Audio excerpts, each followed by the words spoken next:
Praise లాడండి అందరికి. Already 5:34 అవుతా ఉంది. సో మనం మొదలు పెట్టుకుందాము.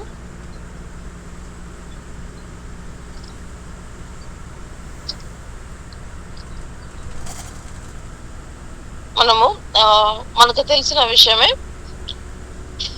దేవుడు నరుని చేయాలి అనుకుంటా ఉన్నప్పుడు, దేవుడు నరుని చేయాలి అనుకున్నప్పుడు ఎలాగున చేయాలి అనుకున్నాడు అనేది మీ దగ్గర నుంచి నేను ఆన్సర్ వెతుకుతా ఉన్నాను. తెలిసిందే, ఆన్సర్ ఏం కొత్తదేం కాదు, తెలిసిన విషయమే. మరలా ఇంకొక మారు మనము ఆ విషయాలు ఇంకొకసారి మనము వాటిని పరిశీలన చేద్దామని ఇంకొకసారి. సో దేవుడు నరులను ఎలాగున చేయాలని ఆశపడ్డాడు.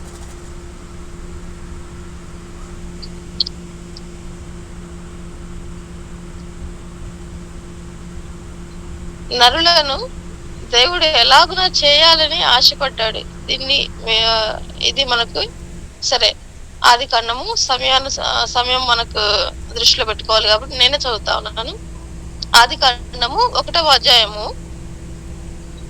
26వ వచనం మనం చూసుకున్నట్లయితే, దేవుడు మన స్వరూపమందు మన పోలిక చొప్పున నరులను చేయుదము.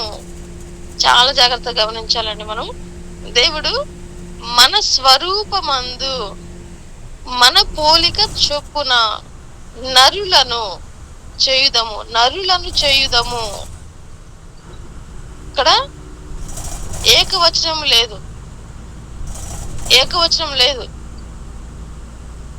సో ఇక్కడ నరులను అనే మాట దేవుడు ఇక్కడ మనకు వాడబడతా ఉంది. ఆ తర్వాత మనం అది ఇంగ్లీష్ లో చూస్తే కూడా, in our image, after our likeness. ఆ తర్వాత మరి 27వ వచనం చూసుకున్నట్లయితే, దేవుడు తన స్వరూపమందు నరుని సృజించెను. ఇక్కడ మళ్ళీ ఏకవచనం చూస్తాం. దేవుడు తన స్వరూపమందు నరుని సృజించెను,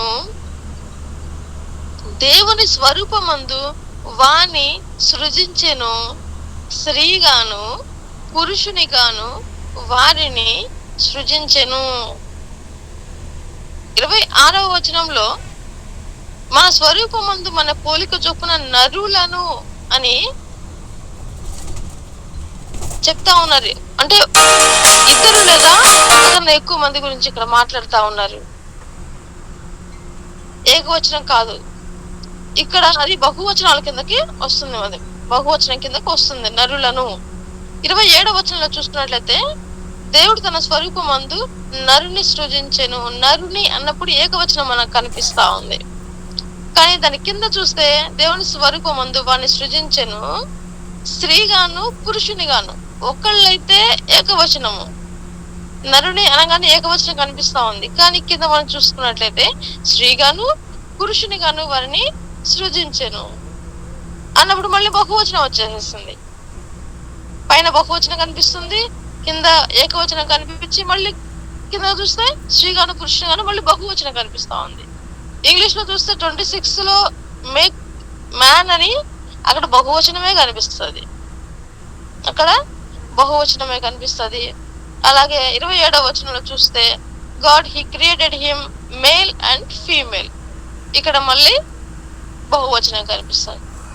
అప్పుడే ఏకవచనం కనిపిస్తా ఉంది, అట్ సేమ్ టైం మళ్ళీ బహువచనం కనిపిస్తా ఉంది. ఇక్కడ చాలా మందికి చాలా కన్ఫ్యూజన్ అనేది వస్తూ ఉంటుంది. కొంతమంది అసలు దాని గురించి బోధలు కూడా అవ్వరు, కొంతమంది దాని గురించి పట్టించుకోరు.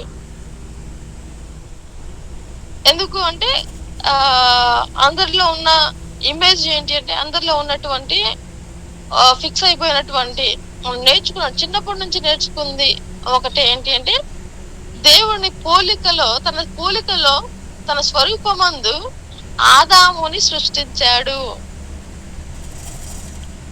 దేవుడు తన పోలికలో తన స్వరూపమందు ఆదాముని సృష్టించాడు అనేది అందరికి ఫిక్స్ అయిపోయింది.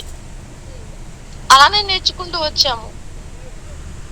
అలాగే మనకు పౌలు భక్తుడు చెప్తున్న మాటని ఇంకా శక్తివంతంగా, ఇంకా దానికి ఆజ్యం పోసినట్లుగా, మొదట ఆదాము సృష్టించబడలేదా అన్న మాట,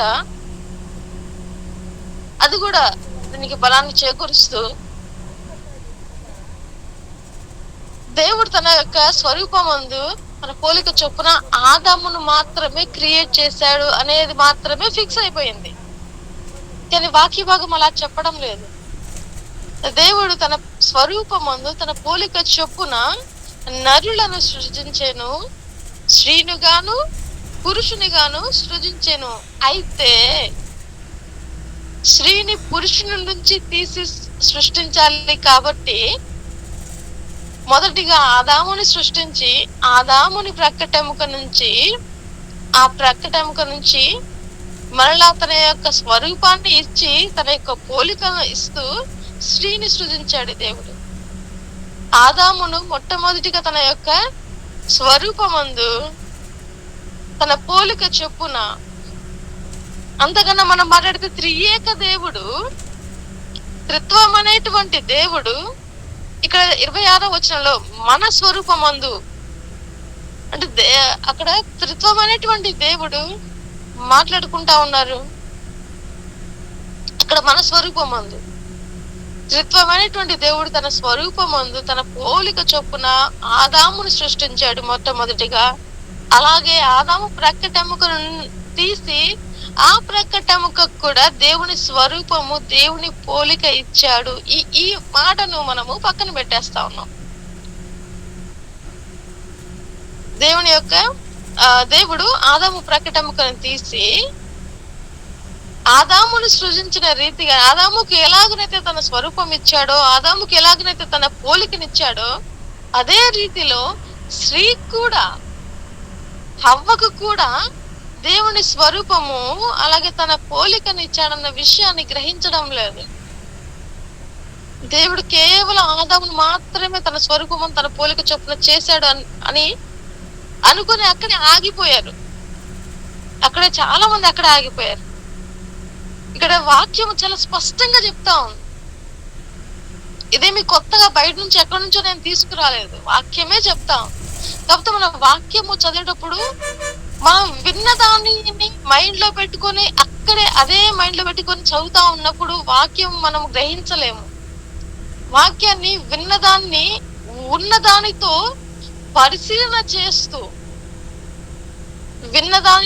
ఉన్నదానితో మనం పరిశీలన చేస్తూ, గ్రహిస్తూ, ధ్యానం చేస్తూ ముందుకు మనం చదువుతా ఉన్నప్పుడు ప్రతి విషయము చక్కగా బయలుపడుతుంది. ఇక్కడ ఏమి కొత్తగా ఎక్స్ట్రాగా అర్థం అవ్వాల్సిన అవసరమే లేదు. చక్కగా రాయబడింది, చాలా క్లియర్ గా రాయబడింది. నరులను చేయుదము దేవుని స్వరూపమందు వాడిని సృజించారు, స్త్రీగాను పురుషునిగాను అని క్లియర్ గా రాసింది. ఇక్కడ ఒకళ్ళ గురించి మాట్లాడలేదు, స్త్రీగాను పురుషునిగాను. ఇప్పుడు మనం 5వ వచనము, ఆదికాండము 5వ వచనం ఒకసారి, 5వ అధ్యాయం ఒకసారి చూసినట్లయితే, ఇక్కడ నరులను చేతము అని చెప్పేసి రాయబడి ఉంది కదా. ఈ నరులు అన్నదానికి ఇక్కడ మనం 5వ అధ్యాయము ఇక్కడ చూసుకున్నట్లయితే 2వ వచనంలో చూసినట్లయితే, మగవాని గాను ఆడుగాని గాను వారిని సృజించి, వారు సృజించబడిన దినమున వారిని ఆశీర్వదించి వారికి నరులని పేరు పెట్టెను. ఎవరికి ఈ నరులని పేరు పెట్టింది? ఆదాముకు మగవాని గాను ఆడుదాని గాను సృజించింది ఎవరిని? ఆదామును, హవ్వను. వీరికి ఏమని పేరు పెడతా ఉన్నారు? నరులని పేరు పెడతా ఉన్నారు. సో దేవుడు తన పోలిక చొప్పున తను సృజించిన, తన స్వరూపమందు సృజించిన వారు నరులు. వారు ఆదాము, అవ్వ ఇద్దరిని, ఒక్క ఆదామును మాత్రమే కాదు, అనేక మంది వారి యొక్క ఆలోచనలు ఏంటి అంటే, అనేక మంది యొక్క జ్ఞానము, అదే వాళ్ళు ఏం నేర్చుకున్నాము అంటే, దేవుని స్వరూపమందు దేవుని పోలిక చొప్పున అనగానే మీసాలు గడ్డాలు అనేసుకుంటాము, ఫిజికల్ అపియరెన్స్ అనుకుంటాము.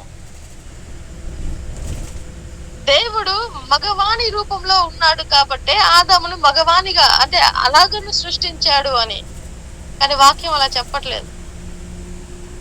ఫిజికల్ అపియరెన్స్ అనేది లేనే లేదు. దేవుడికి అసలు బాడీ అనేది లేనే లేదు. దేవుడు ఆత్మస్వరూపి. దేవుడు ఆత్మస్వరూపి. ఆయనకు రూపం అనేది లేదు. తన స్వరూపం అంటే, దేవుడి యొక్క స్వరూపం అంటే ఆయన యొక్క లక్షణాలు, ఆయన యొక్క గుణగణాలు, ఆయన క్యారెక్టర్,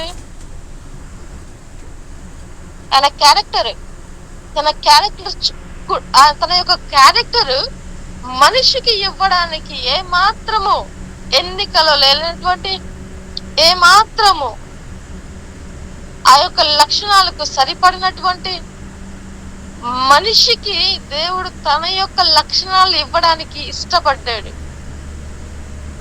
అదే ఆయన యొక్క స్వరూపము, ఆయన పోలిక. తనకున్నటువంటి క్యారెక్టర్ ఏదైతే ఉందో ఆ క్యారెక్టర్ దేవుడు మనిషికి ఇవ్వదలుచుకున్నాడు, ఇచ్చేశాడు కూడా మానవునికి. అది ఒక్క ఆదముకు మాత్రమే కాదు, అవ్వకు కూడా.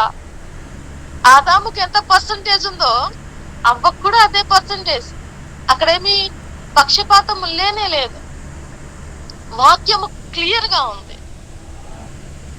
నరుణ్ణి సృజించాను స్త్రీని గాను పురుషుని గాను. 5వ అధ్యాయం, ఆడది గాను మగవాని గాను వారిని సృజించి వారికి నరులని పేరు పెట్టెను. ఆయన స్వరూపం అంటే మీసాలు గడ్డాలు కానే కావు. ఆయన స్వరూపము, ఆయన యొక్క పోలిక అంటే ప్రేమించడము. మనకు 1వ యోహానులో ఉంటుంది, 3:1 ప్రేమించడము, లవ్వింగ్ గాడ్. ఆ ప్రేమ అనే క్యారెక్టర్, అది ఆయన స్వరూపము, అది ఆయన యొక్క పోలిక, దేవుని యొక్క పోలిక. అది మానవునికి ఇవ్వడానికి ఆయన ఇష్టపడ్డాడు. ఆ తర్వాత కైండ్నెస్, దయ చూపించడం అనేది దేవుని యొక్క క్యారెక్టర్. అది మానవునికి ఇవ్వడానికి ఆయన ఇష్టపడ్డాడు, ఇచ్చాడు. ఆ తర్వాత కంపాషనేట్, అలాగే గివింగ్, ఇవ్వడము, faithful, merciful, strong, forgiving, goodness, righteousness. ఇలాగ మనం చూసుకుంటే అనేకమైనటువంటి క్యారెక్టరిస్టిక్స్, దేవుని యొక్క క్యారెక్టరిస్టిక్స్, దేవుని యొక్క గుణగణాలు, దేవుని యొక్క లక్షణాలు, అవి దేవుని యొక్క పోలికలు, దేవుని యొక్క స్వరూపాలు. మరి యాట్రిబ్యూట్స్ వేరు, అవి ఎవరు చేయలేరు. అవి కేవలం దేవునికి సంబంధించినవే. దేవుని యొక్క పోలిక, ఆయన యొక్క క్యారెక్టర్ ఏదైతే ఉందో అది, దేవుడు ప్రేమామయుడై ఉన్నాడు, ఆ ప్రేమ మనుషుల్లో ఉండాలనుకున్నాడు. దేవుడు సత్యవంతుడు, ఆ సత్యమే మనుషులు పలకాలనుకున్నాడు. దేవుడు దయగలవాడు, ఆ దయ మనుషుల్లో ఉండాలనుకున్నాడు. ఇలాగున దేవుడు నీతిమంతుడు, ఆ నీతి మనిషి కలిగి ఉండాలనుకున్నాడు. దేవుడు మరి ఆయన సత్యవంతుడు, ఆ సత్యము మనుషుల్లో ఉండాలనుకున్నాడు. కానీ మానవుడు తర్వాత దాన్ని పోగొట్టుకున్నాడు. ఇది స్త్రీని గాను పురుషుడు ఇద్దరికి, ఒక్కరికి కాదు, ఇద్దరికి అనేది క్లియర్. అయితే మానవుడు దానిని పోగొట్టుకున్నాడు. దేవునికి వ్యతిరేకంగా పాపము చేసి మానవుడు, ఇక్కడ మళ్ళా ఇద్దరే, ఇక్కడ నరులు దేవునికి పాపము చేసి వారు దేవునికి దూరం అయ్యారు. ఇద్దరు దూరం అయ్యారు, ఒకళ్ళు కాదు, ఇద్దరు దూరం అయ్యారు. అలా దూరమైన వాళ్ళు అలా దూరం అవడానికి కారణము వారి యొక్క విధేయత, వారి యొక్క అజ్ఞానము. దేవునికి మనుషునికి నరులకు మధ్య వారి యొక్క పాపము అడ్డం వచ్చేసేసి ఒక చాలా పెద్ద గ్యాప్ అనేది ఏర్పడిపోయింది దేవునికి మనుషునికి మధ్య. మరి దేవుడి స్వరూపాన్ని మనిషి కోల్పోతూ వచ్చాడు. తమ యొక్క అవిధేయత వల్ల నరులు దేవుని యొక్క మరి ఆ యొక్క లక్షణాలను కోల్పోతూ రావడం అనేది జరిగింది. తద్వారా అపవాది యొక్క లక్షణాలు తమలో ప్రవేశించాయి. అపవాది యొక్క లక్షణాలు తమలోకి ప్రవేశించాయి. దేవుని లక్షణాలు తగ్గిపోతూ వచ్చాయి. దేవునికి మానవునికి మధ్య గ్యాప్ అనేది పెరుగుతూ వచ్చింది. మనం ఇక్కడ చాలా చక్కగా 5వ అధ్యాయము 3వ వచనంలో చూస్తే అది మనకు చాలా స్పష్టంగా ఉంటుంది. 5వ అధ్యాయము 3వ వచనము, Genesis 5th chapter 3rd verse లో మనం చూసినట్లయితే, ఆదాము 130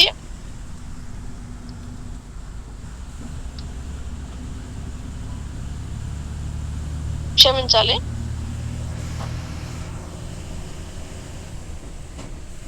ఒక్క నిమిషం అండి, క్షమించాలి నన్ను.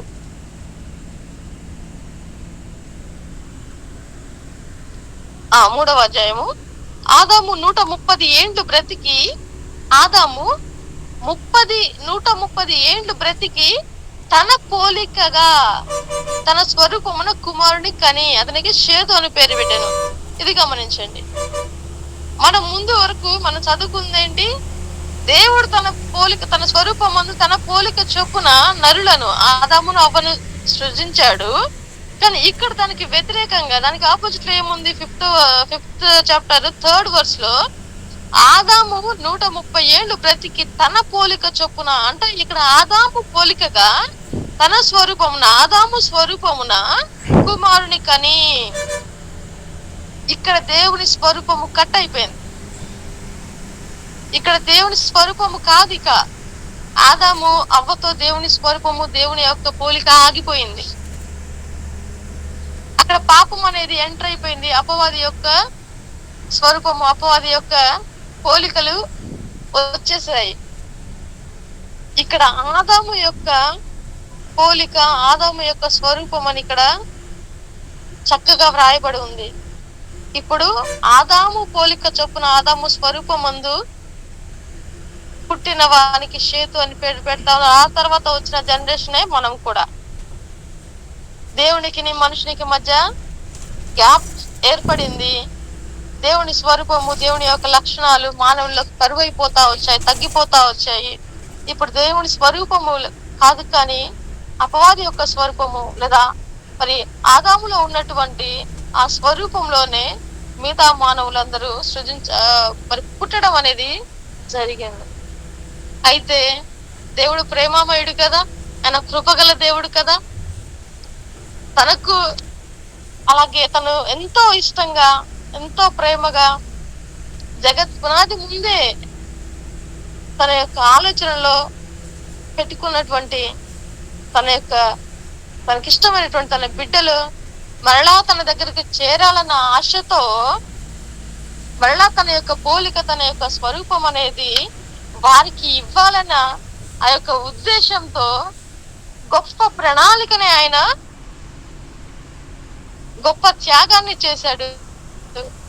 ఆ యొక్క ప్రణాళికయే యేసుక్రీస్తుగా మన మధ్యకు, ఆయనకి స్వరూపం అనేది, అంటే స్వరూపం ఆయన కేవలం ఆత్మ అయిన దేవుడు నరుడి యొక్క స్వభావాన్ని, నరుడి కోసము నరుని యొక్క శరీరాన్ని ధరించి, తుచ్చమైనటువంటి నరుని యొక్క శరీరాన్ని మహా తేజస్సులో నివసించేటువంటి, శుద్ధమైనటువంటి స్థలములో నివసించేటువంటి దేవుడు, ఆత్మ అయిన దేవుడు శరీరాన్ని ధరించి ఈ లోకానికి మానవ రూపంలో రావడము అక్కడే తెలుస్తుంది ఆయన యొక్క ప్రేమ. ఎందుకు అంటే మానవుడు కోల్పోయినటువంటి తన స్వరూపాన్ని, తన పోలికను మరలా ఇవ్వాలి, మరలా ఆయన దగ్గరికి చేర్చుకోవాలి. దేవుడితో నివసించాలి మనిషి అని దేవుడు ఇష్టపడ్డాడు. కాబట్టి దేవుడు ఆ యొక్క ప్రణాళిక అదే. కాబట్టి దానికోసం మనిషి కోల్పోయినటువంటి ఆ యొక్క స్వరూపాన్ని మరలా ఇవ్వడానికి తానే మరలా దిగి వస్తా ఉన్నాడు. మొట్టమొదటిగా తన యొక్క స్వరూపాన్ని ఇచ్చాడు, తన యొక్క పోలికను ఇచ్చాడు. మానవుడు దానికి కోల్పోతూ వచ్చాడు. మరలా తన దగ్గరికి చేర్చుకోవడానికి తానే స్వయంగా దిగి వస్తా ఉన్నాడు. వచ్చాడు కూడా, తిరిగి వెళ్ళాడు, మరలా రాబోతా ఉన్నాడు. ఆయన మరలా దేవునితో కట్ అయిపోయినటువంటి ఆ యొక్క కనెక్షన్ రీకనెక్ట్ చేయడానికి దేవాది దేవుడే మానవ శరీరాన్ని ధరించి ఈ లోకానికి వచ్చి, మానవ రూపంలో ఈ లోకానికి వచ్చి దేవునికి మనకు మధ్య ఎఫెసీ 1వ అధ్యాయము 4 నుంచి 6 వచనాల్లో చూసుకున్నట్లయితే అక్కడ ఉంటుంది, మనలను తండ్రితో ఐక్యపరచడం అనేది మనం అక్కడ చాలా చక్కగా చూస్తాము. ఎఫెసీలో మనలను తండ్రితో ఐక్యపరచడానికి దేవాతి దేవుడే పనిచేస్తా ఉన్నాడు ఈ యొక్క ఎన్నికలైనటువంటి మానవుని కొరకు. అవిధేయత చూపించి దేవునికి దూరమైనటువంటి తన స్వరూపాన్ని, తన యొక్క లక్షణాలను కోల్పోయినటువంటి ఈ యొక్క మనిషి కొరకు దేవాది దేవుడే దిగి వచ్చి తండ్రితో మరలా ఐక్యపరుస్తా ఉన్నాడు. ఆ తర్వాత చెప్తా ఉన్నాడు, మనకు నేర్పిస్తా ఉన్నాడు ఆయన, మీరు పిలువబడిన పిలుపుకు తగినట్లుగా జీవించమని. దేవుడు మనకు మాదిరిని ఇస్తా ఉన్నాడు. ఏదైతే మనం కోల్పోయామో దాన్ని చూపిస్తా ఉన్నాడు. అది మరలా మనం బిల్డ్ చేసుకోవడానికి ఆయనే మనకు పరిశుద్ధాత్మ దేవునిగా సహాయపడతా ఉన్నాడు. మరి ఇప్పటికీ కూడా మనము ఏ విషయంలో దేవునికి దూరం అవుతా ఉన్నామో, మనం క్రైస్తవులుగానే పిలువబడతాం కానీ కొన్నిసార్లు కొన్ని విషయాల్లో దేవునికి దూరం అవుతా ఉంటాం. ఏదో ఒక పాపము దేవునికి మనకును దూరపరుస్తూ ఉంటుంది, అడ్డుగోడగా ఉంటుంది. అలాగే తన పోలికను కోల్పోవడానికి, తన స్వరూపాన్ని మనము కోల్పోయే విధంగా చేస్తూ ఉంటుంది. అది మనం పరిశీలన చేసుకుంటూ మరలా దేవుడితో ఐక్యపరచబడడానికి మనలో పనిచేస్తున్నటువంటి పరిశుద్ధాత్మ దేవుడు మనం ప్రేరేపిస్తున్న కొలది దాన్ని సరి చేసుకుంటూ ముందుకు వెళ్ళాలని ఈ ఉదయ కాలంలో దేవుని పేరిట మరి కోరుకుంటా ఉన్నాను.